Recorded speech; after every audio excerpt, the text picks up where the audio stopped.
యోంతః ప్రవిశ్య మమ వాచమిమాం ప్రసుప్తాం సంజీవయత్యఖిల శక్తిధరస్వధామ్నా అన్యాంశ్చ హస్తచరణశ్రవణత్వగాదీన్ ప్రాణాన్నమో భగవతే పురుషాయ తుభ్యం. శంసాయ దహరనిలయాయ నిరీక్షకాయ కృష్ణాయ మృష్టయశసే నిరుపద్రవాయ సత్సంగ్రహాయ భవపాంధనిజాశ్రమాప్తౌ అంతే పరీష్టగతయే హరయే నమస్తే. ఓం నమో భగవతే తుభ్యం వాసుదేవాయ ధీమహి ప్రద్యుమ్నాయ అనిరుద్ధాయ తమస్సంకర్షణాయ చ. శ్రీ గురుభ్యో నమః. ముందుగా ఆస్మద్ గురుదేవులు బ్రహ్మశ్రీ సామవేదం షణ్ముఖ శర్మ గారి పాదపద్మాలకు సవినయ నమస్సులు సమర్పణ చేసుకుంటూ, భగవద్భక్తులు భాగవతులైన మీ అందరికీ మోక్ష సంహిత, పారమహంస సంహిత అని ప్రసిద్ధికెక్కినటువంటి శ్రీమద్ భాగవత కథాశ్రవణ యజ్ఞానికి సాదరంగా ఆహ్వానం పలుకుతున్నాను. ఈ వారం మరో రెండు అందమైనటువంటి అనేక తత్వాలని, రహస్యాల్ని నింపుకుని మనకి విశేషమైన బోధన అందిస్తున్నటువంటి రెండు కథల్ని మనం ఇవాళ చెప్పుకోబోతున్నాం. నిజానికి కథల ద్వారానే భాగవతం అనేక బోధల్ని మనకు చేస్తోంది. ఒక కథ ఉంటుంది, ఆ కథలోని అనేక రహస్యాల్ని జాగ్రత్తగా మనం వెతికి బయటికి తీసుకుంటే విశేషమైన తత్వబోధ కూడా కనిపిస్తోంది. ఇవాళ మనం ఒక ప్రత్యేకమైనటువంటి కథతో ప్రారంభం చేయబోతున్నాం.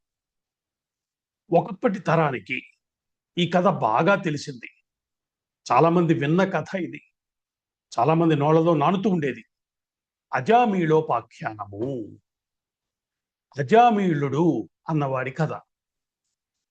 ఈ కథ చాలా రకాలుగా ప్రసిద్ధికెక్కింది. అంటే ఒకప్పుడు మనకి ఈ సోషల్ మీడియా, టీవీ ఇవి లేని కాలంలో హరికథలు, బుర్ర కథలు, ముఖ్యంగా ఈ శ్రీరామనవమి తర్వాత వినాయక చవితి, ఈ పందిళ్లలో వేసేటువంటి నాటకాలు, ఇవి మన వాంగ్మయాన్ని, అందులో ఉండేటువంటి అనేక రమ్యమైన అందమైన విషయాల్ని, రహస్యాల్ని మనకి పరిచయం చేస్తూ ఉండేవి. వాటి ఆధారంగానే ప్రచారం కూడా జరిగేది. ఈ కథ, ఈ అజామీళుడి కథ ఇప్పుడు నేను చెప్పిన అన్ని మాధ్యమాల్లోనూ విశేషంగా తిరుగుతూ ఉండేది. దీని మీద చర్చ కూడా అవుతూ ఉండేది. అజామీళుడు అన్నవాడు చాలా పాపాత్ముడు. చనిపోయే చివరి క్షణంలో, ఆ మరణశయ్య మీద ఉన్న చివరి ఆ క్షణంలో 3 సార్లు నారాయణ నారాయణ నారాయణ అనటం ద్వారా వైకుంఠ పదానికి చేరాడు. ఇది స్థూలంగా కథ. ఇది బహుశా మనందరికీ కూడా తెలిసిందే. కానీ దీని వెనుకాల అనేక రహస్యాలు దాగున్నాయి. ఇది మనం ఈరోజు దాన్ని పరిచయం చేసుకోబోతున్నాం, అంటే చెప్పుకోబోతున్నాం. అయితే భారతీయ సమాజము అంటే మనందరం ఒకప్పుడు పాప భీతిని కలిగి ఉండేవాళ్ళం. అంటే పాపం చేయటానికి వెరచేటువంటి ఒక సమాజం ఇక్కడ ఉండేది. అజామీళుడి కథ ప్రధానంగా అందుకే ప్రచారంలోకి వచ్చింది అనిపిస్తుంది.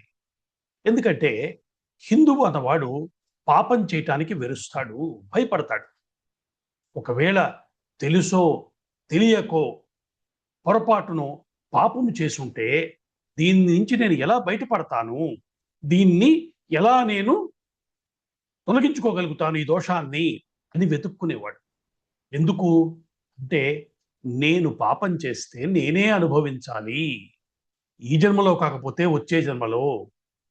ఈ విషయము తెలిసినటువంటి సమాజం ఒకటి ఇక్కడ ఉండేది. దీనివల్ల సోషల్ లైఫ్ అంటే సామాజిక జీవితంలో మనకు ఒక గొప్ప ప్రయోజనం దక్కుతూ ఉండేది. అంటే పాపము చేయటానికి వెరచే స్వభావం ఉన్న సమాజము క్షేమకరమైనటువంటి సమాజం.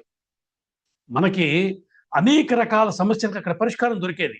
ఈ తప్పు నేను చేయకూడదు అనేటువంటిది, అవతల వ్యక్తిని బాధించకూడదు, అతడు సొమ్ము తీసుకోకూడదు, అన్యాయంగా నేను ఒకరిని కష్టపెట్టకూడదు, ఇటువంటి ఆలోచనలన్నీ, ఈ పాపపు స్వభావాన్ని పరిహరించేటువంటి అనేక ఆలోచనలు సమాజంలో సహజంగా ఉండేటువంటి కాలం ఉండేది.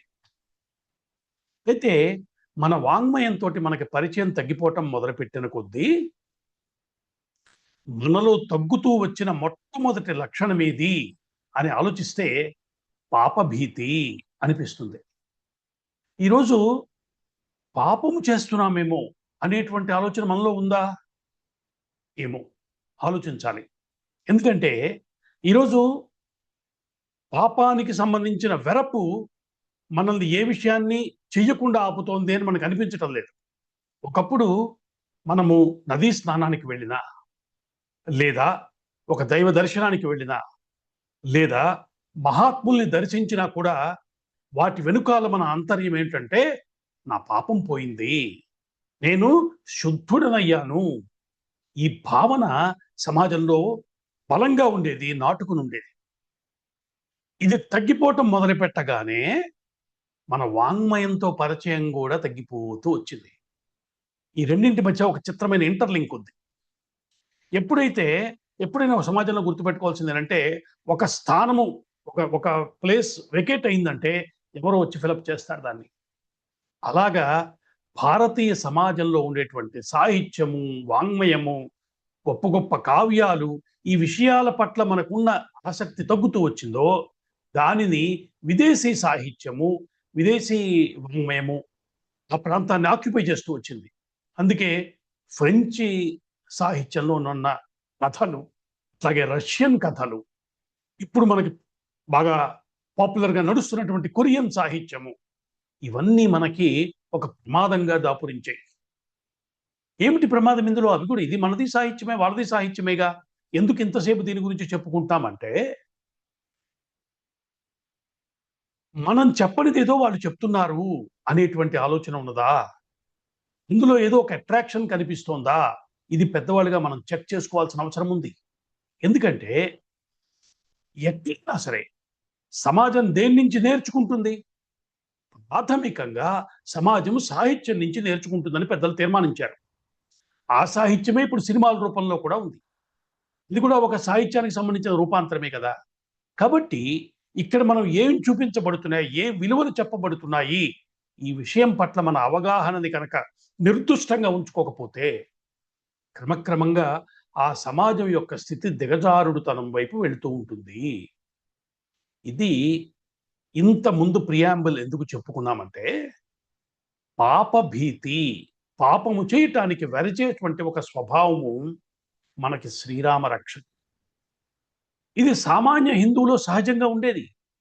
ఒక చిన్న వ్యాపారస్తుల్లో, ఒక చిన్నపాటి మధ్యతరగతి జీవితం గడుపుకునేటువంటి వ్యక్తిలో ఇటువంటి ఒక ఆలోచన ఉండేది, నేను తప్పు చేయకూడదు.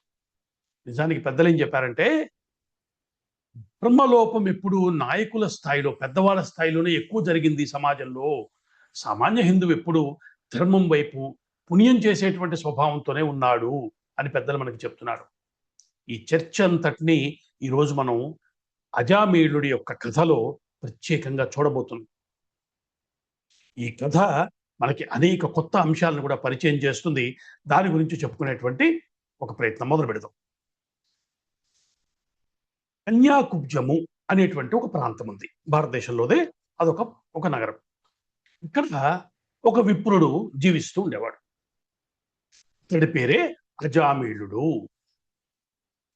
తిన్నగా కథలోకే కనుక వచ్చేస్తే, అతడు ఒక వేశ్యని వివాహమాడి ఆమెకి దాసుడైపోయి క్రమంగా అన్ని రకాల దురభ్యాసాలకు అలవాటు పడి భ్రష్టుడై జీవితాన్ని కొనసాగిస్తున్నాడు. ఇలా మొదలైంది కథ. జూదము, వంచన, దొంగతనము ఇలాంటి పనులు చేసి జీవనాన్ని కొనసాగిస్తుంది. అంటే శౌచం అన్నది ఏ కోశాన లేకుండా జీవిస్తున్నాడు. సరే, ఇలా బ్రతుకుతున్న అతడికి ఆ వేశ్య ద్వారా, అంటే భారీగా చేసుకున్న ఆ వేశ్య ద్వారా బహు సంతానం కూడా కలిగారు. వారిని పెంచి పెద్ద చేస్తూ, కుటుంబానికి సంబంధించిన మంచి చెడ్డలు చూసుకుంటూ ఇలా మొత్తం జీవితం అంతా గడిపేశాడు. క్రమంగా వార్ధక్యం సమీపించింది, పెద్దవాడయ్యాడు. దాంతో అనేక రకాల రోగాలు శరీరాన్ని ఆవరించాయి. చివరికి ఆ అవసాన దశ రానే వచ్చింది. తనకున్న 10 మంది పిల్లల్లో ఆ చివరి వాడంటే అతనికి చాలా ప్రేమ. సహజంగానే చిన్నవాడంటే ఉండేటువంటి ప్రేమ ఒకటి ఉంటుంది. దానికి ఇతడికి ఉన్నటువంటి ఆ మమకారం వల్ల ఇతడితోటి అతని గురించి ఆలోచిస్తూ ఉండేవాడు. ఇతడికి పేరు పెట్టుకోవటం కూడా ఇతడి యొక్క పుణ్యం ఎక్కడో కలిసొచ్చింది. ఇతడికి నారాయణ అని పేరు పెట్టాడు. ఇది మనం గుర్తుపెట్టుకోవాల్సిన అంశం. ఇవన్నీ తర్వాత డీకోడ్ చేసుకుంటాం మనం. నిజానికి భగవంతుడి యొక్క నామాల్ని తమ పేర్లుగా పెట్టుకోవటం మన దేశంలో అనూచానంగా వస్తున్నటువంటి ఒక సంప్రదాయం. ఇప్పుడు అది భగ్నమైపోయింది. ఏవో చిత్ర విచిత్రమైన పేర్లు మనం బయట చూస్తున్నాం. అంటే అర్థం పర్థం లేని కోతలే పేర్లుగా వాడుకుంటున్నాం మనం. శబ్ద వికారాలు పేర్లుగా పెట్టుకుంటున్నాం తప్ప అర్థవంతమైన పేర్లు కనిపించడం క్రమక్రమంగా తగ్గిపోతోంది. ఇది మనకు బయట కనిపిస్తోంది. సరే, ఈ కథలో అందరికన్నా చిన్నవాడైనటువంటి ఆ చివరి కొడుక్కి నారాయణ అని పేరు పెట్టుకున్నాడు. అతనంటే ఉన్న ప్రేమ కొద్దీ నిత్యం అతన్ని తలుచుకోవటం, అతడితోనే గడపటం, అతని గురించి ఆలోచించటం, ఆ చివరి క్షణాలన్నీ ఇలా గడుస్తున్నాయి. గడిచి గడిచి చివరికి అవసాన దశలో అంతిమ క్షణాలు రానే వచ్చాయి. ప్రాణం పోయేసినటువంటి ఆ స్థితిలో ఇతడు అజామీరుడి కళ్ళ ఎదురకుండా ఇంకా ప్రాణం పోతుందనగా క్షణంలో ముగ్గురు పురుష రూపాలతో కనిపించారు. ఎలా ఉన్నారు? భయంకరమైనటువంటి ఆకారము, చేతిలో పాశములున్నాయి, ఆయుధాలున్నాయి. అటువంటి భయంకర స్వరూపాలతో ముగ్గురు ఎదురకుండా కళ్ళ ముందు కనిపించారు అజామీరుడికి ఆ చివరి క్షణంలో. ఆ భయంకర రూపాల్ని చూశాడు. భయంతో వణికిపోయాడు అజామీరుడు. భయంలో గట్టిగా గొంతెత్తి తను ఎప్పుడూ స్మరించేవాడు చిన్నవాడు ఉన్నాడుగా, తన పేరుని నారాయణ అని పేరెత్తుని వాడిని ఎలుగెత్తి పిలిచాడు. భయంలో 3 సార్లు నారాయణ నారాయణ నారాయణ అని పిలిచాడు. ఎప్పుడైతే ఇతడి గొంతులోంచి 3 సార్లు నారాయణ నామం వినిపించిందో ఇక్కడ ఒక గొప్ప వెలుగు కనిపించి ఆ వెలుగులోంచి క్రమంగా విష్ణుదూతలు అక్కడ ప్రత్యక్షమయ్యారు. విష్ణుదూతలు వచ్చారు. ఇదంతా ఆశ్చర్యపోయి చూస్తున్నాడు ఆ చివరి క్షణంలో ఉన్న అజామీరుడు. విష్ణుదూతలు అక్కడికి రాగానే అక్కడ ఒక ప్రశాంతమైనటువంటి మంగళకరమైనటువంటి వాతావరణం వ్యాపించింది. వారిని చూస్తూ ఉండిపోయాడు ఇతడు. అయితే అక్కడ ఉన్న యమదూతలు, అంటే ఇంతకు ముందు కనిపించిన ముగ్గురు ఉన్నారు కదా భయంకర రూపాలతో, వారు యమదూతలు. ఇప్పుడు వచ్చిన వారు విష్ణుదూతలు. ఆ యమదూతలు ముగ్గురు విష్ణుదూతలకు నమస్కరించారు. నమస్కరించి వారితో అంటున్నారు, మేము ఇతన్ని మాతో తీసుకెళ్ళటం కోసం వచ్చాం. ఎందుకంటే ఇతను మా వద్దే ఉండవలసిన వాడు. జీవితంలో చేసినవన్నీ పాపకర్మలే. ఇతడు జీవించిన విధానం తప్పు, డబ్బుని సంపదలను ఆర్జించుకున్న పద్ధతి తప్పు. ఇతని జీవితం అంతా పాపమయము. కాబట్టి ఇతను మేమే తీసుకువెళ్ళాలి. అని మా సందేహం ఏంటంటే, మీరెందుకు వచ్చారు? ఇందుకోసం మీరు ఎలా వచ్చారు? దయచేసి వివరించండి అని అడిగారు.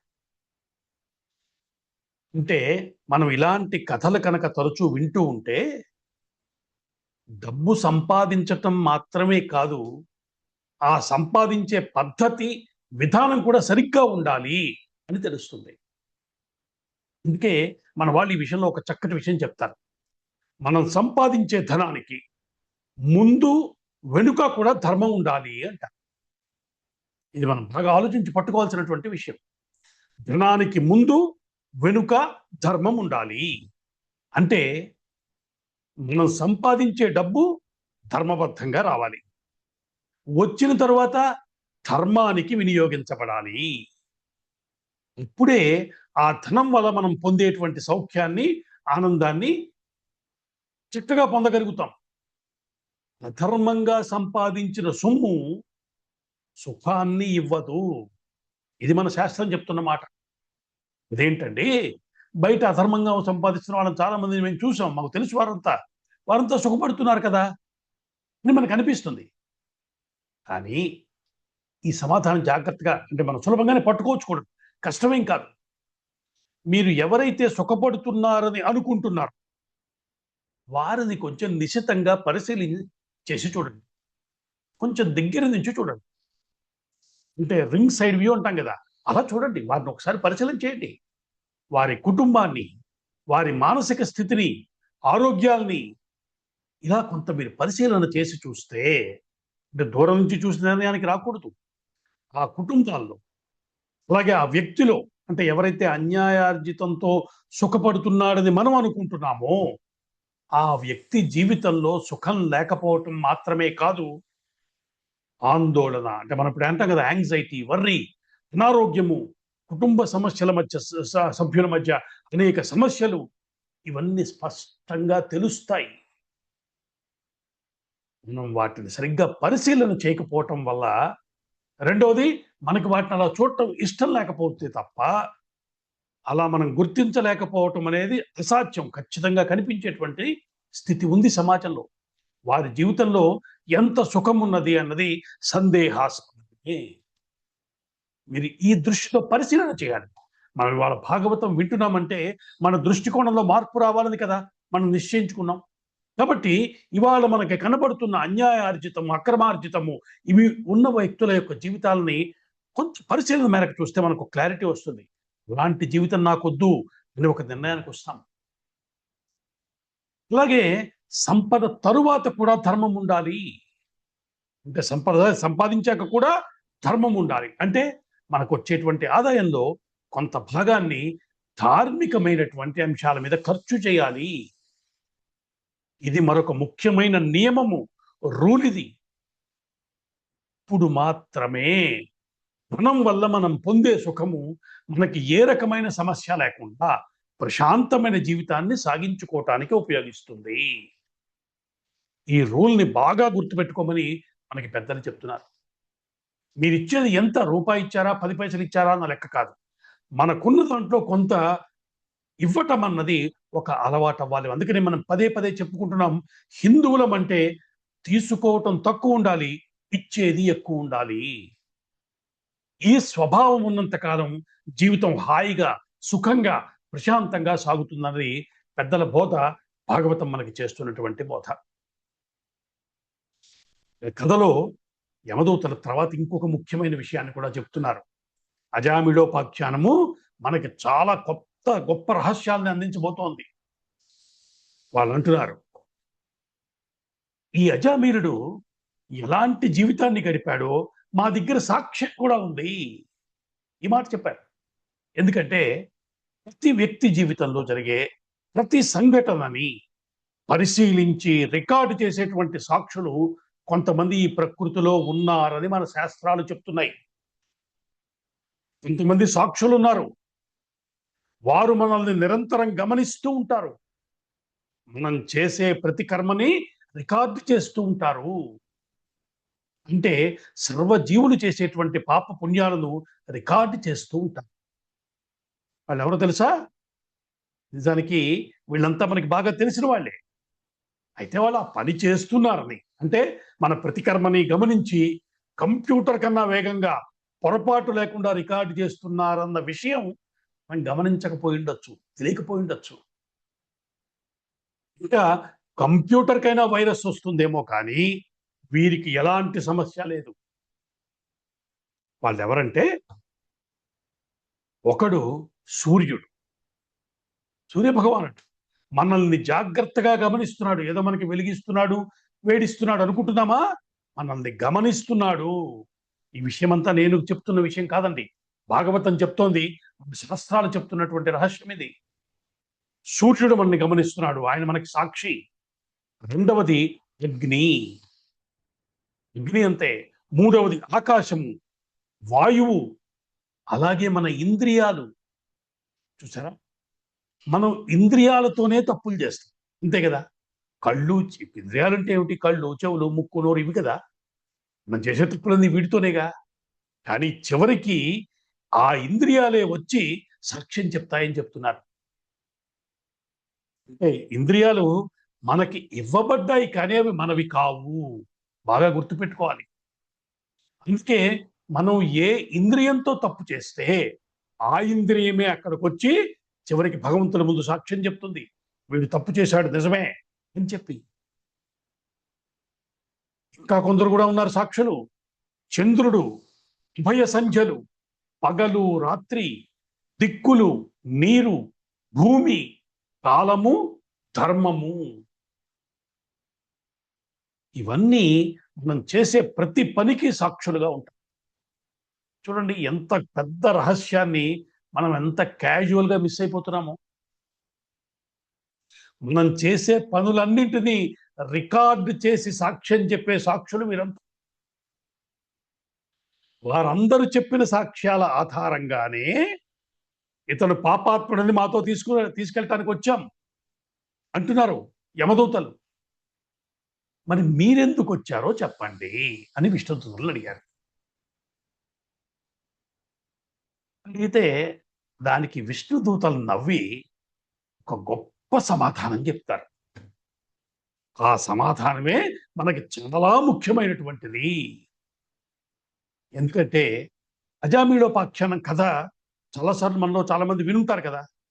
చాలాసార్లు ఇక్కడ వరకు చెప్పుకుని ముగించేస్తారు. ఏమంటారు?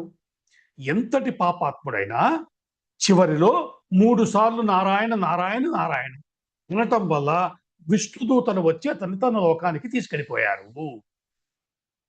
అంటే జీవితంలో ఎన్ని పాపాలు చేసినా చివరి క్షణంలో నారాయణ అంటే సరిపోతుంది, పుణ్యలోకానికి వెళ్ళిపోతాం. ఇదే కదా మనందరికీ తెలిసిన కథ. ఇలా చెప్పి ఆపుతారు. నిజానికి ఈ కథ అందరూ ఆపేసిన చోట ప్రారంభమవుతోంది. ఈ రహస్యాన్ని మనం పట్టుకోవాలి. చూద్దాం ఏమిటో అది. ఇక్కడ జరిగింది ఏమిటో జాగ్రత్తగా చూద్దాం. అసలు ఎవరు ఈ అజామీరుడు? అంటే మీరు చెప్పారు కదండి పాపాత్ముడు అని. అదే కదా సమాధానం. అంటే ఎప్పుడయ్యాడు, ఎలా అయ్యాడు ఒకసారి చూద్దాం. అలా కదా మనం పరిశీలించి తెలుసుకోవాలి. అంటే పాపాత్ముడుగా మారిన క్షణం తరువాత ఇంతకు ముందు జీవితం ఏమిటో ఒక్కసారి చూద్దాము. ఇక్కడ ఉంది, ఇది భాగవతంలోనే ఉంది.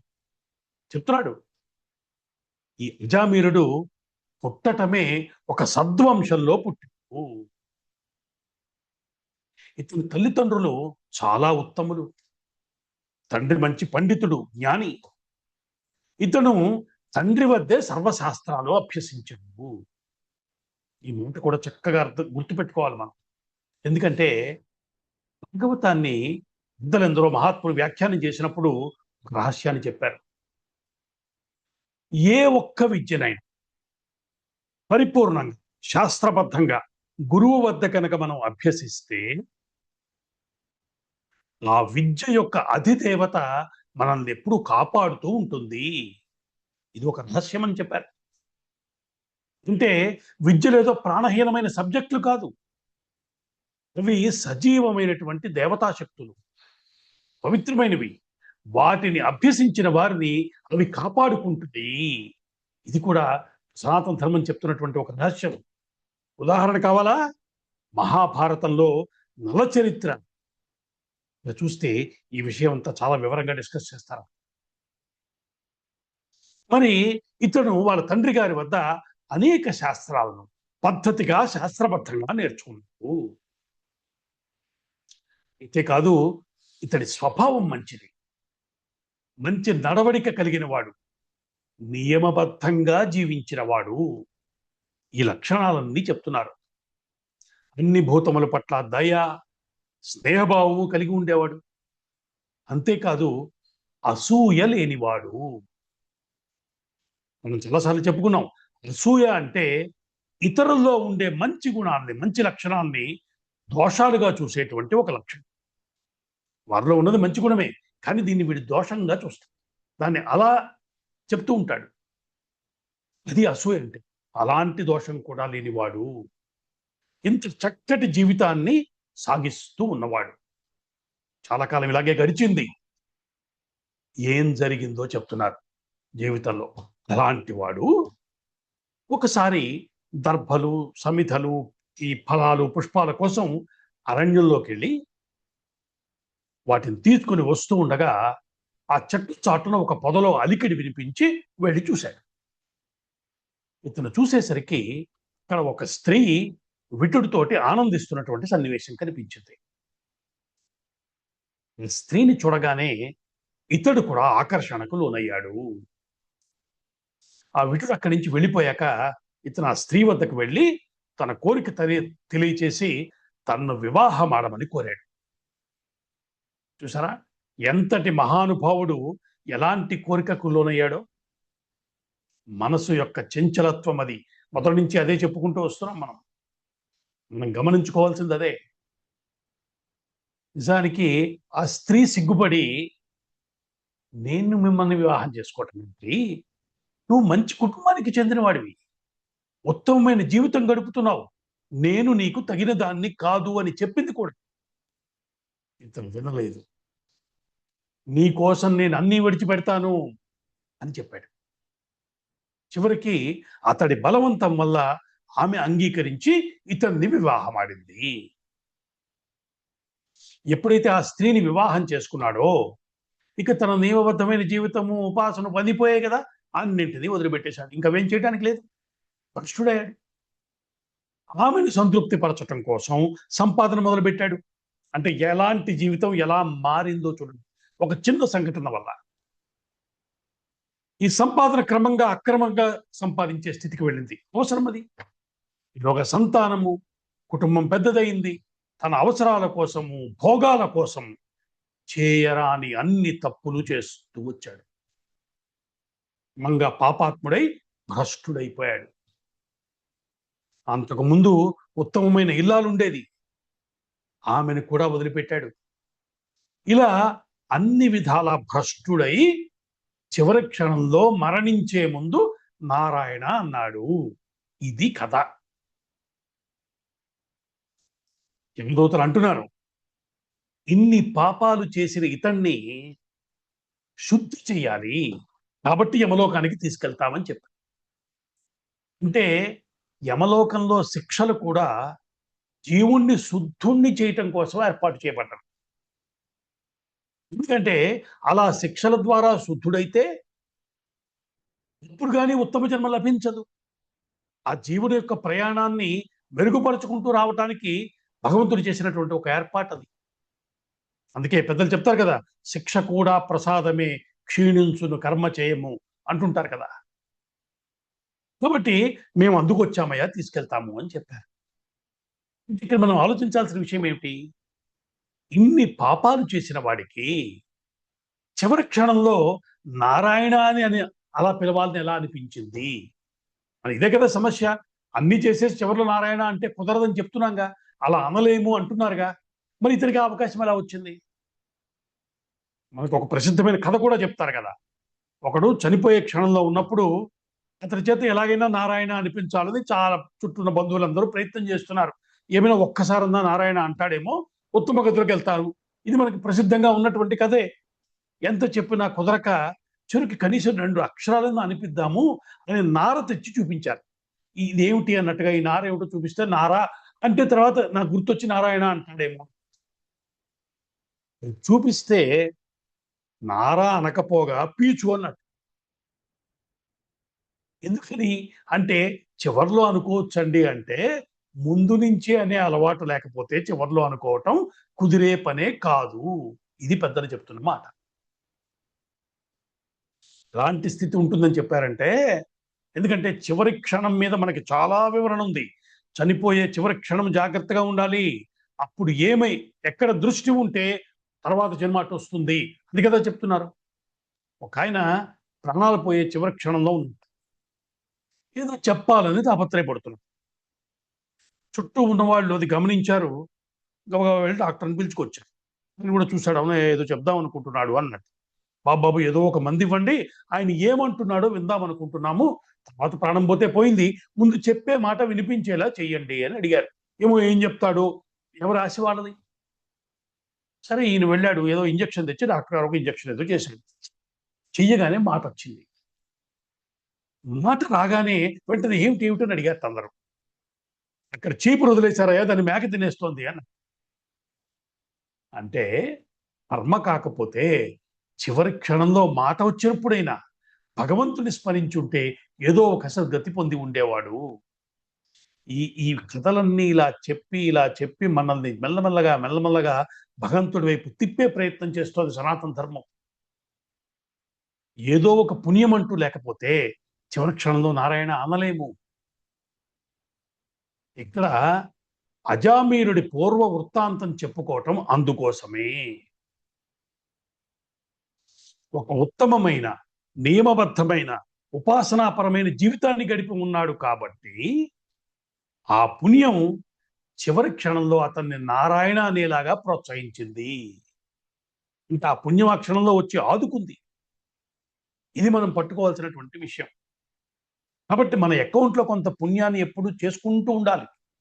పాపాన్ని పోగొట్టుకునే పనులు చేసుకోవాలి, పుణ్యాన్ని సంపాదించుకునే పనులు చేసుకోవాలి. ఉత్తమ గతులు, జ్ఞానము, మోక్షము తర్వాత పెద్ద విషయాలు.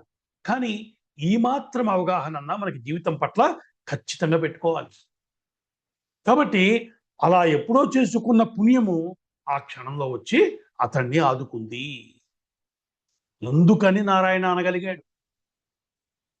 అందుకే విష్ణుదూతలు అంటున్నారు, నిజమే మీరు చెప్పినట్టు ఇతను చాలా పాపాలు చేశాడు, కానీ చివర్లో నారాయణ అనటం వల్ల వాటి నుంచి బయటపడగలిగాడు. ఎలాంటిదంటే ఎంతటి చీకటైనా ఉన్నది, దీపాన్ని తీసుకొచ్చాక ఇంకా చీకటి మిగలదు కదా. ఒక గదిలో ఒక ఏడాది పాటు మీరు తలుపులేసి ఉంచేశారు, లోపలంతా చిమ్మ చీకటిగా ఉంది. మీరు గది తలుపులు తెరిచి దీపాన్ని లోపలికి తీసుకెళ్లారు. ఇప్పుడు లోపల చీకటి పోవటానికి ఏడాది పట్టదు కదా, దీపం రాగానే చీకటి పోతుంది. అలా భగవంతుడి నామాన్ని ఒక్కసారి ఉచ్చరించిన క్షణమే పాపాలనేటువంటి చీకట్లు తొలగిపోతాయి. అంటే ఇక్కడ చెప్తున్న విషయం ఏమిటంటే, ఏ విధంగా ఏ రకంగా ఆయన పరమాత్మ నామాన్ని స్మరిస్తూ ఉంటే పాపాలు పోతాయి. రామదాస్ చెప్తాడు కదా మనకి, ప్రీతినైన ప్రాణ భీతినైన కలిమి చేతనైన నిన్నేరీతి తలచిన ఆదినమే సుదినము సీతారామ స్మరణమే పావనము అని.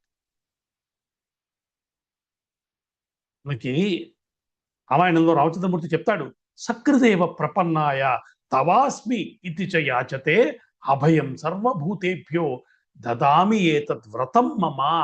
ఆ వ్రతమయ్యాది, ఒక్కసారి నా స్వామి నేను నీవాణ్ణయ్యా, నన్ను కాపాడుకో అని ఒక్కసారి అను, సకృదేవ చాలు, నేను నిన్ను జాగ్రత్తగా చూసుకుంటా. ఎంతటి అభయం అండి! ఇలాంటి ధర్మంలో పుట్టాం మనము. ఎంతటి కరుణ! దీనిని వదిలేశాం మనం. అందుకే ఇక్కడ కూడా చాలా స్పష్టంగా చెప్తున్నాడు, ఒకరి పేరు పెట్టి పిలుస్తున్నట్టుగా కానీ, పరిహాసంగా కానీ, భూతపదంగా కానీ. కొంతమంది మీకు చూస్తే వాళ్ళు ఏం జరిగినా కూడా గోవిందా గోవిందా అంటూ ఉంటారు. అంటే అలా మన పెద్దవాళ్ళు భగవంతుడి నామాల్ని ఊత పదాలుగా మనకు అలవాటు చేసేసారు. అందుకే మనం చూడండి, చిన్నప్పుడు మనం దగ్గినప్పుడు కానీ, తుమ్మినప్పుడు కానీ భగవన్నామని చెప్పడం అలవాటు చేశారు మనకి. చాలా మంచి అలవాటు అది. ఎందుకంటే తుమ్ము వచ్చినప్పుడు లేదా దగ్గు వచ్చినప్పుడు అవి సడన్గా వస్తాయి, తెలియకుండా ఒక్కసారి వస్తాయి. అలాంటప్పుడు నారాయణ అంటాం, భగవన్నామం చెప్పటం అలవాటైతే చివరిగా ప్రాణం పోయే క్షణంలో కూడా అప్రయత్నంగా నారాయణ అనేటువంటి ఒక అలవాటు వస్తుంది. అందుకని పెద్ద విషయం చిన్న విషయం అని కాకుండా ప్రతిదానికి భగవంతుని నామం చెప్పమని అలవాటు చేశారు. ఇవాళ మన దురదృష్టం ఏంటంటే దాన్ని క్రమంగా వదిలేసి తుమ్ము వచ్చినప్పుడు సారీ అంటున్నాం. దానివల్ల ఏమి లాభము? కాబట్టి కొన్ని మంచి మంచి విషయాల్ని జాగ్రత్తగా అలవాటు చేసుకోవటం, చిన్న చిన్న అలవాట్లు నిరంతరం ఏదో ఒక కారణంగా. ఇప్పుడు అందరూ కూడా చూడండి, కొంతమంది అంటుంటారు ఫోన్ ఎత్తినప్పుడు మాట్లాడేటప్పుడు శ్రీరామ్ జై శ్రీరామ్ అంటారు. ఇటువంటివన్నింటి వల్ల తెలియకుండా పాపం పోతోంది. ఈ స్పృహ కలిగి ఉంటే మనం సనాతన ధర్మాన్ని పాటించే వాళ్ళం. సో మనకి తెలియకుండా మంచి మంచి విషయాల్ని పోగొట్టుకుంటున్నాం. ఇది మనం ఆలోచించుకోవాలి. ఎప్పుడైతే విష్ణు దూతలు ఈ విషయం చెప్పారో, యమదూతల వారికి నమస్కరించి వాళ్ళు వెళ్ళిపోయారు. విష్ణు దూతలు చెప్పిన ఈ మాటలన్నీ విన్నాడు అజామీలుడు. అతను ఎదురుకుండానేగా, అతని కళ్ళ ముందే ఈ చర్చ, డిస్కషన్ అంతా జరుగుతోంది. విష్ణుదూతలు చెప్పిన మాటలు కూడా చెవున పడ్డాయి. వినగానే ఒక రకమైన సాంత్వన పొంది తన చేతులను జాచి విష్ణుదూతల పాదాలను స్పృశిద్దామని అనుకున్నాడు. ఈలోగా వారు వెంటనే అంతర్ధానమైపోయారు, మాయమైపోయారు. అంటే ఇతడిని వాళ్ళతో తీసుకొని వెళ్ళిపోలేదు, వదిలిపెట్టి వెళ్ళిపోయారు. అటు యమదూతలు, ఇటు విష్ణుదూతలు కూడా వదిలేసి వెళ్ళిపోయారు. అంటే మరణం వరకు వెళ్ళాడు, తిరిగి బ్రతికాడు. ఇది ఈ కథలో ఉన్న ముఖ్యమైన రహస్యము. అతడు మరణించలేదు, ఈ అనుభవాన్ని మాత్రం పొంది తిరిగి జీవించాడు. అంతే తప్ప నారాయణ నామం చెప్పగానే విష్ణుపదానికి తీసుకుని వెళ్ళిపోలేదు. ఎప్పుడైతే ఈ అనుభవం కలిగిందో, విష్ణు దూతల దర్శనం లభించిందో, ఆ లోపల జీవుల్లో మార్పు ప్రారంభమైంది. తను ఏ తప్పు చేశాడో స్పష్టంగా తెలిసొచ్చింది. అది అజామీయుడిలో ఒక గొప్ప మార్పుకి శ్రీకారం చుట్టింది. ఇతడిలో పశ్చాత్తాపం కలిగింది.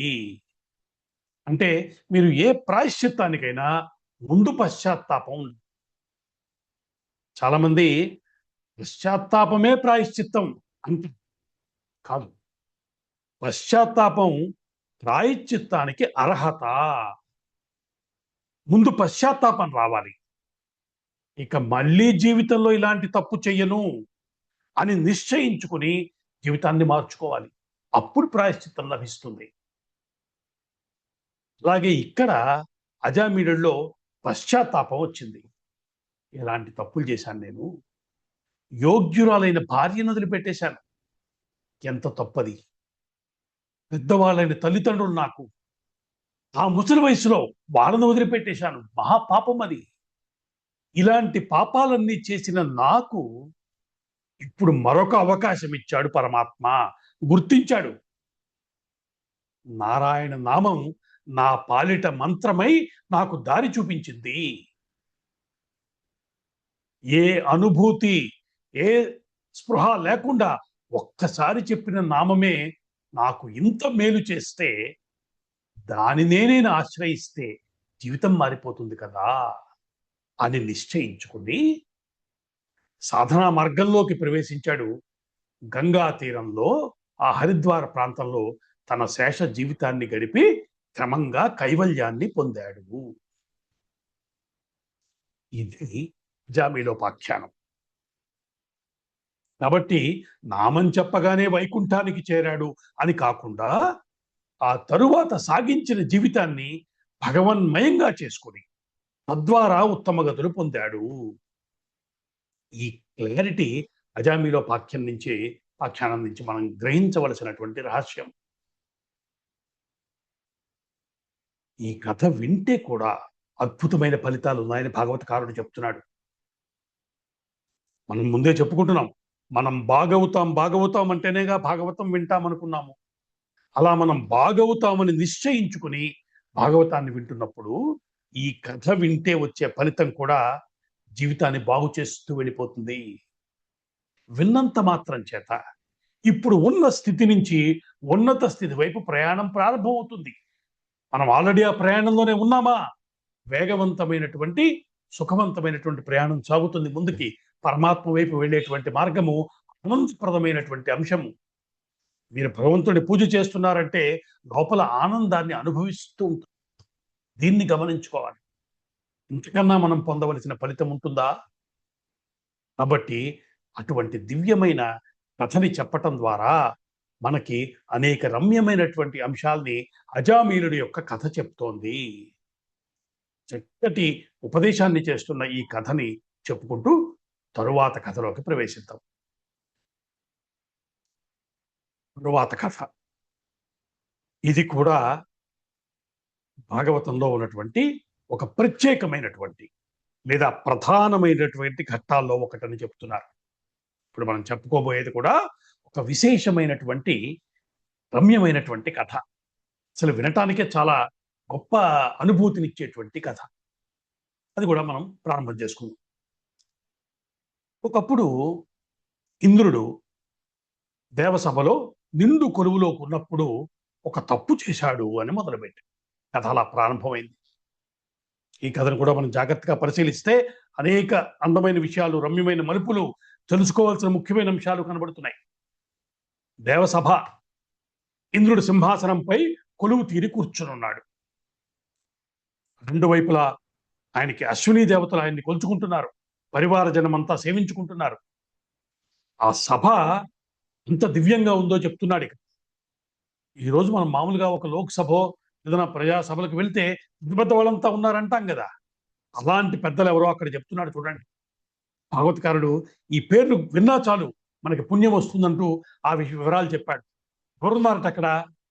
మరుద్గణాలు ఉన్నాయి, వసువులు, రుద్రులు, ఆదిత్యులు, రుభుగణములు, విశ్వేదేవతలు, సిద్ధులు, సాధ్యులు, చారణులు, గంధర్వులు, మహర్షులు, విద్యాధరులు, అప్సరులు, కిన్నెరలు, గరుడులు, నాగులు, ఇలా వీరంతా దేవజాతులు.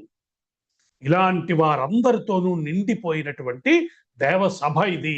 దాని మిట్లో ఉన్న సింహాసనం మీద కూర్చున్నాడు దేవేంద్రుడు. అసలు ఇంతమంది దేవతాగణాలు ఉంటాయని చెప్పినటువంటి ధర్మానికి మనం నమస్కారం పెట్టుకోవాలి. ఇంతమంది కలిసి, ఇప్పుడు నేను చెప్పిన లిస్ట్ అంతా, వీళ్ళందరూ కలిసి ఈ మొత్తం విశ్వాన్ని ప్రతిదినము ప్రతి క్షణము నిర్వహిస్తున్నారు. అంటే వీరంతా విశ్వ నిర్వహణ శక్తులు. ఇటువంటి వారందరూ అక్కడ ఉన్నారు. వాళ్ళందరూ కూర్చుకుంటూ ఉంటే ఆ సభలో దేవేంద్రుడు సింహాసనం మీద కూర్చున్నాడు. మామూలుగా మన చుట్టూ ఒక నలుగురు చేరి మెచ్చుకుంటూ ఉంటేనే మనం ఎలా ఫీల్ అవుతాం? ముందు మనం గొప్పవాళ్ళమేమో అనుకుంటాం, క్రమంగా మనం గొప్పవాళ్ళమే నిర్ణయానికి వచ్చేస్తాం. అవునా కదా? మరి ఇంతమంది దేవతాగణాలు చుట్టూ చేరి కొలుచుకుంటూ ఉంటే దేవేంద్రుడికి ఎలా ఉండాలి? ఆయనకు కూడా నేను చాలా గొప్పవాడిని అనేటువంటి భావం ఒక్క క్షణం కదిలింది. అహంకారము పొడచూపింది. సరిగ్గా ఆ సమయానికి వారందరికీ గురువైనటువంటి బృహస్పతి ఆ సభలోకి వేయించేశాడు. దూరంగా ఆయన రావటాన్ని చూశాడు దేవేంద్రుడు. కానీ ఇందరి మధ్యలోంచి లేచి వెళ్ళి స్వాగతం చెప్పటానికి మనస్సొప్పలేదు. ఎంతమంది నన్ను సేవిస్తున్నారు, ఇప్పుడు నేను వెళ్ళి స్వాగతం చెప్తే నా గొప్పతనం తగ్గిపోతుందేమో. అందువల్ల ఆయన రాకని చూడనట్టుగా, పట్టనట్టుగా ఉండిపోయాడు. లేవటం కానీ పలకరించటం కానీ చెయ్యలేదు. అయితే ఈ విషయాన్ని దూరం నుంచే బృహస్పతి గమనించేశారు. జరిగిన అవమానాన్ని గ్రహించి నిశ్శబ్దంగా వెనక్కి తిరిగి వెళ్ళిపోయారు ఆయన. ఇంకా తన గురుత్వము, తన అవసరం దేవతలకు లేదు అనిపించింది ఆయనకి. ఆ నిశ్చయానికి వచ్చాడు. ఎవరికీ కనిపించకుండా వెళ్ళిపోయాడు బృహస్పతి. సరే, ఈలోగా సభ పూర్తయింది. జరిగిన విషయం అంతా తలుచుకుంటుంటే ఇంద్రుల్లో పశ్చాత్తాపం కలిగింది. ఇంత పొరపాటు చేశాను అనుకున్నాడు. ఆ క్షణం నాలో అసుర లక్షణమైన అహంకారం ప్రవేశించింది.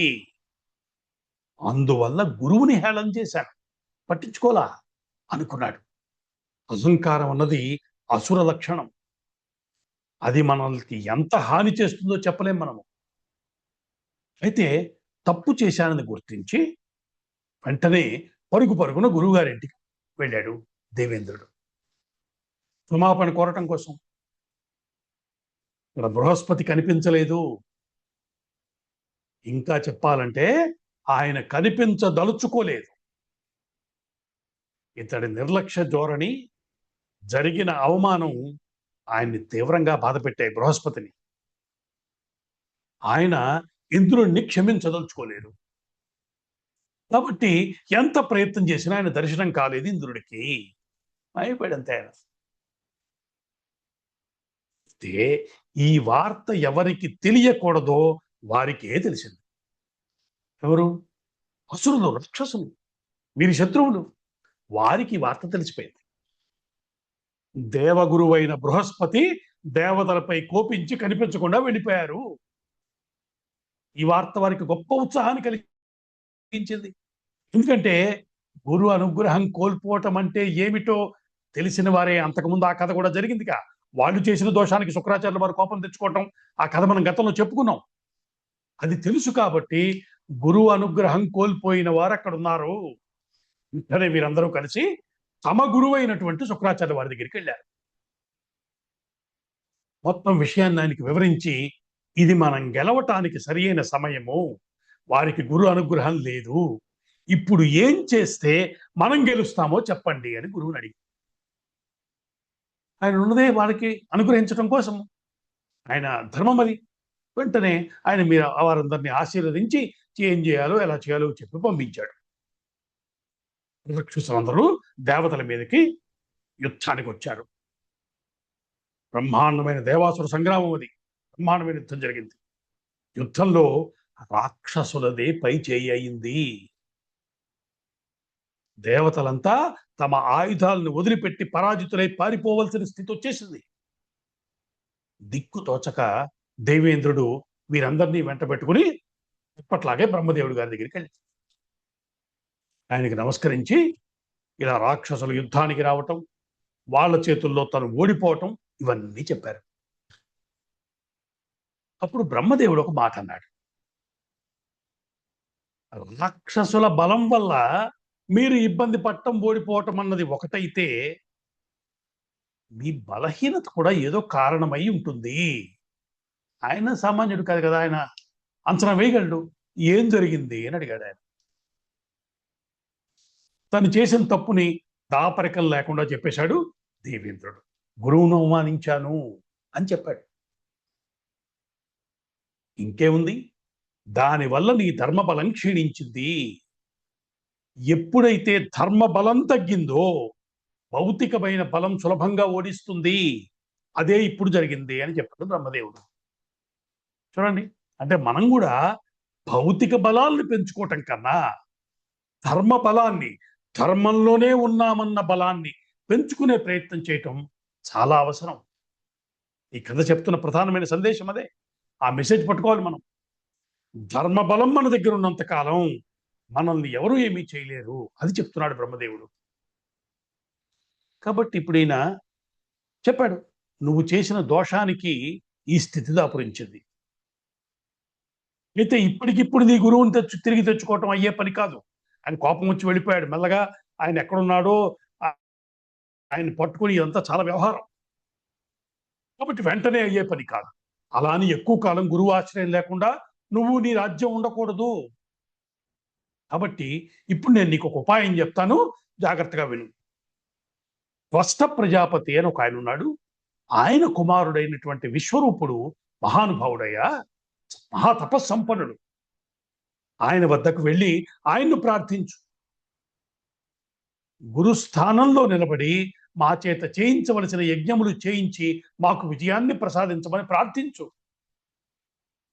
తడి అనుగ్రహం వల్ల తిరిగి మీరు యుద్ధంలో విజయాన్ని సాధిస్తారు అని చెప్పాడు బ్రహ్మదేవుడు. సరే, వెంటనే దేవతలందరినీ వెంట పెట్టుకుని దేవేంద్రుడు విశ్వరూపుడి దగ్గరికి వెళ్ళాడు. సరే, ఆయన దగ్గర కూడా దాపరకంలో ఏమీ లేకుండా జరిగిన విషయం అంతా చెప్పాడు. ఆయన్ని ప్రార్థించాడు. మాకు గురువై నిలబడి మార్గదర్శనం చేయండి అని కోరుకున్నాడు. ఏ మంత్రాలను జపం చేయటం వల్ల, ఏ యజ్ఞ హోమాదులు చేసుకుంటే నేను తిరిగి బలం పుంజుకుంటానో వాటిని నా చేత అనుష్ఠింపచేయు అని ప్రార్థించాడు. సరే, ఆ ప్రార్థనని అంగీకరించాడు విశ్వరూపుడు. అంగీకరించి గురుస్థానంలో నిలబడి ఇంద్రుడికి విష్ణు విద్య అని చెప్పబడినటువంటి నారాయణ కవచాన్ని ఉపదేశం చేశాడు.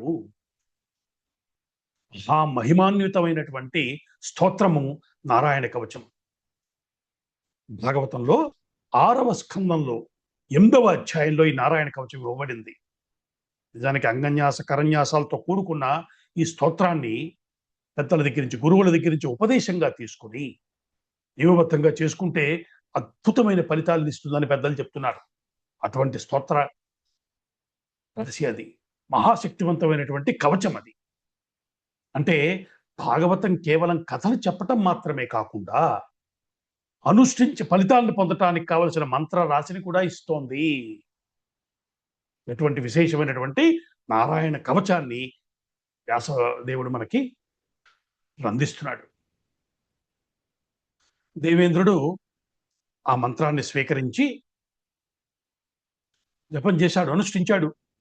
గురు అనుగ్రహం వల్ల అసురులందరినీ జయించగలిగాడు.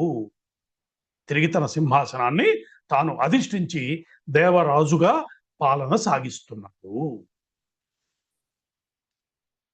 ఇలా ఉండగా ఇక్కడి నుంచి కథ చిత్రమైనటువంటి మలుపు తిరుగుతోంది. గురువైనటువంటి విశ్వరూపుడు ఉన్నాడు కదా, అతడి తల్లి పేరు రచన. ఆమె రాక్షసుల ఇంటి ఆడపడుచు.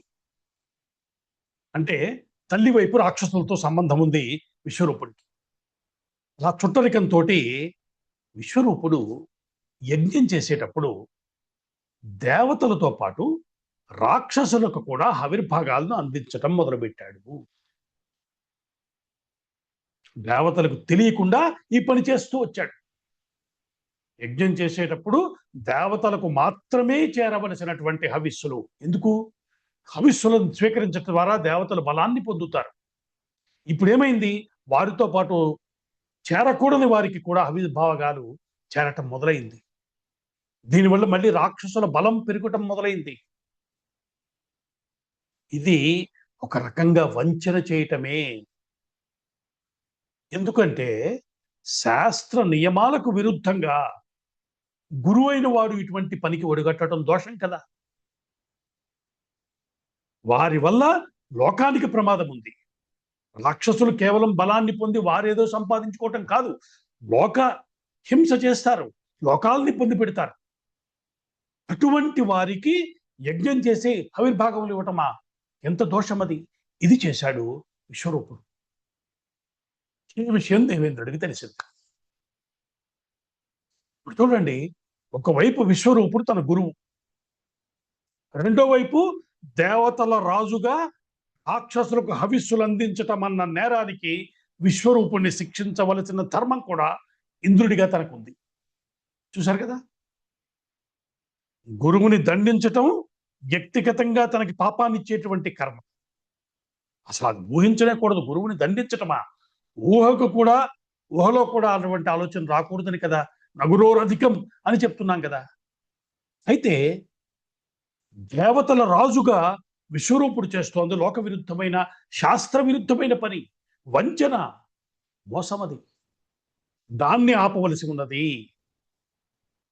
ఈ రెండింటిని జాగ్రత్తగా పరిశీలన చేసుకున్నాడు దేవేంద్రుడు. ఏం చేయాలి? ఏ ధర్మము పైన ఏ ధర్మాన్ని పెట్టుకోవాలి? ఇది జాగ్రత్తగా ఆలోచించినటువంటి దేవేంద్రుడు ఒక నిర్ణయానికి వచ్చి విశ్వరూపుని సంహరిస్తాడంతే. సరే, వెంటనే దేవతలంతా సంతోషించారు. కానీ దేవేంద్రుడికి బ్రహ్మహత్యా పాతకం చుట్టుకుంది. తప్పు చేస్తే వచ్చేటువంటి పాపం ఏదో రావాలి, వచ్చేసింది. మరి పాపం చేసిన వాడు పాలనకు అనర్హుడు అన్నది అప్పట్లో ఉన్నటువంటి ఒక నియమం. నిజానికి ఇప్పటికీ అదే నియమం ఉండాలి. కానీ మనం ఎప్పుడో అసలు పాపం అన్న విషయాన్నే వదిలిపెట్టేస్తున్న సమాజంగా తయారయ్యాం మనం. అప్పట్లో ఎలా ఉండేది? పాపం చేస్తే పాలనకి అర్హత లేదు, పాపం చేసిన వాడు రాజుగా ఉండకూడదు. ఇవన్నీ ఇప్పుడు మనకి కొత్తగా వినిపిస్తున్నాయి, కానీ మన సమాజానికి చాలా పరిచయం ఉన్న విషయాలు ఇవన్నీ. ఎప్పుడైతే పాపం చేసిన వాడు రాజుగా ఉండకూడదు అన్నది నియమమో, దేవేంద్రుణ్ణి ఆ పదవి నుంచి తొలగించాలి. రాజుని తొలగించాలంటే అంతటి సమర్థుడు మరొకడు కావాలి. కాబట్టి ఏం చేయాలి? ఇతన్ని పదవి నుంచి తొలగించడమన్నా చెయ్యాలి, లేదా అతని పాపాన్నన్నా పరిహారమన్నా చూపించాలి. ఇది ఆలోచన చేశారు. దేవతలు, ఋషులు, ఆ కాలంలో ఉన్న పెద్దలందరూ కూర్చున్నారు. ఆలోచన చేసి దేవేంద్రుడి పాపాన్ని వారి ఇష్టంతోటి ఎవరైనా ముందుకొచ్చి స్వీకరిస్తే అతడికి వారికి ఆ పాపాన్ని వదిలేచేసి ఈయన పాప విముక్తుడు అవ్వచ్చు అని ఒక పరిహారం చెప్పారు. కానీ ఎవరు అందుకుంటారు? పాపాన్ని స్వీకరించాలి. అయితే సమాజంలో, సృష్టిలో సందర్భానికి అవసరమైనట్టుగా స్పందించే వాళ్ళు ఉండకపోరు. ఎందుకంటే ఇక్కడ ఉన్న సమస్య ఏంటి? గురుహత్యా పాతకం అన్నది చిన్న దోషం కాదు. అంతటి పాపాన్ని భరించటానికి నలుగురు ముందుకొచ్చారు. ఒకరు భూమి, రెండవది జలములు, మూడవది వృక్షములు, నాలుగవ వారు స్త్రీలు. ఈ నలుగురు ముందుకొచ్చి మేము స్వీకరిస్తాము, నువ్వు పాపరహితుడవై రాజ్యపాలన చెయ్యి అని దేవేంద్రుడిని కోరారు. ఈ నలుగురు ఇంద్రుడి నుంచి పాపాన్ని స్వీకరించి అతన్ని పాపరహితుడిని చేసి రాజుగా కొనసాగించారు. అయితే వారు చేసిన సాయానికి ప్రతిగా దేవేంద్రుడు వారికి నలుగురికి 4 వరాలు ఇచ్చాడు. ఇప్పుడు ఈ పాపము ఎలా కనబడుతుందో కూడా మనం చూడాలి. భూమి స్వీకరించిందని చెప్పుకున్నాం కదా. భూమి స్వీకరించినటువంటి దోషము ఊషర క్షేత్రాల్లో అంటే ఒట్టిపోయిన నేలలుగా కనిపిస్తూ ఉంటుంది. కాబట్టి అటువంటి నేలల్లో మనము హోమాదులు చేయటం కానీ, యజ్ఞము అటువంటి చేయటం కానీ, పుణ్యకర్మలు చేయటం కానీ, పంటలు పండించే ప్రయత్నం కానీ చెయ్యరు. ఇది మనకి భూమిలో కనిపిస్తున్నటువంటి ఒక దోషము.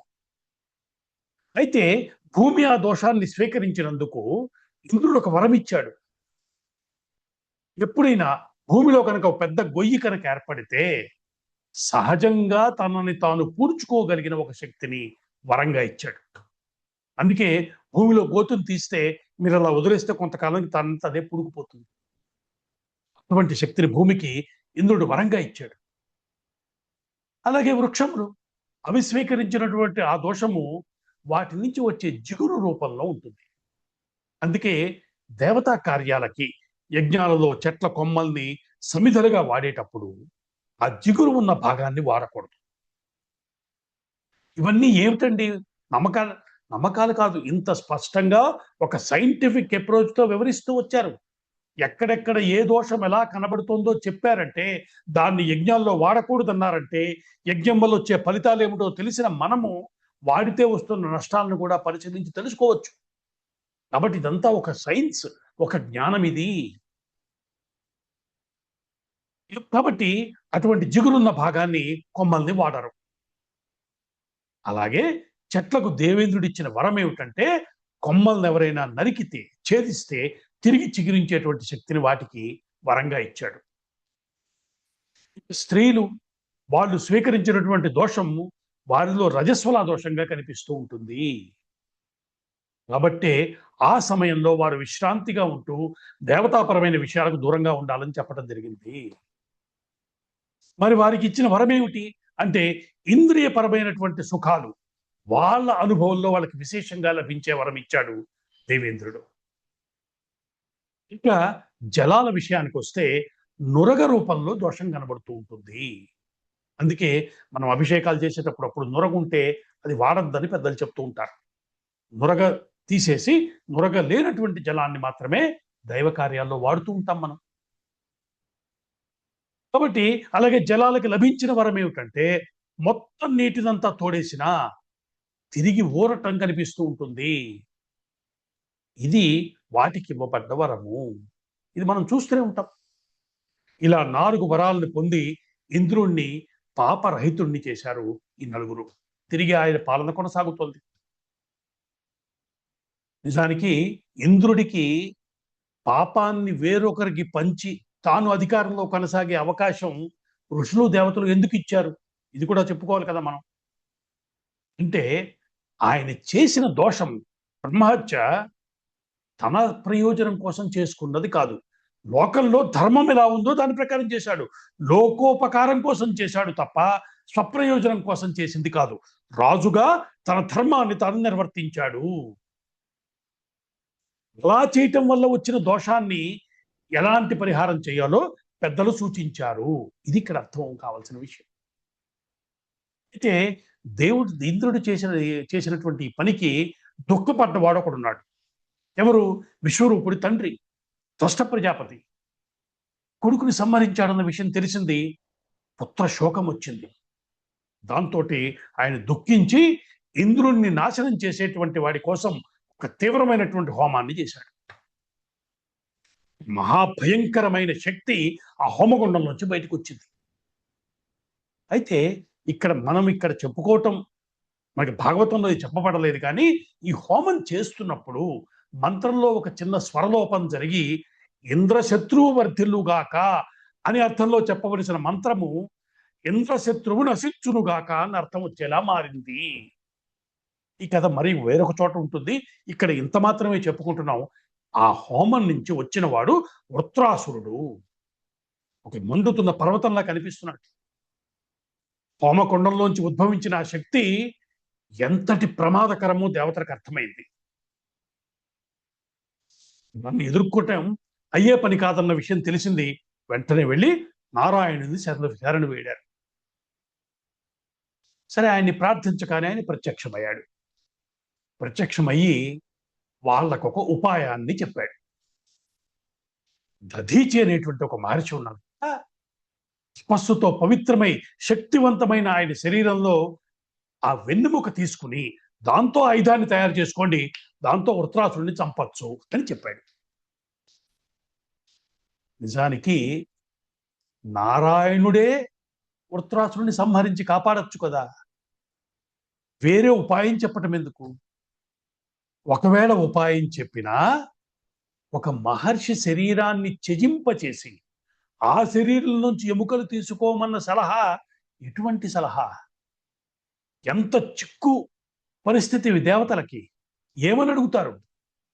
శరీరంతో తపస్సులు చేసుకుంటూ దాన్ని సద్వినియోగం చేసుకుంటున్న మహర్షి వద్దకు వెళ్ళి నీ శరీరాన్ని త్యజించి నీ ఎముకలు మాకు ఇవ్వని అడుగుతారా? ఏం జరిగింది?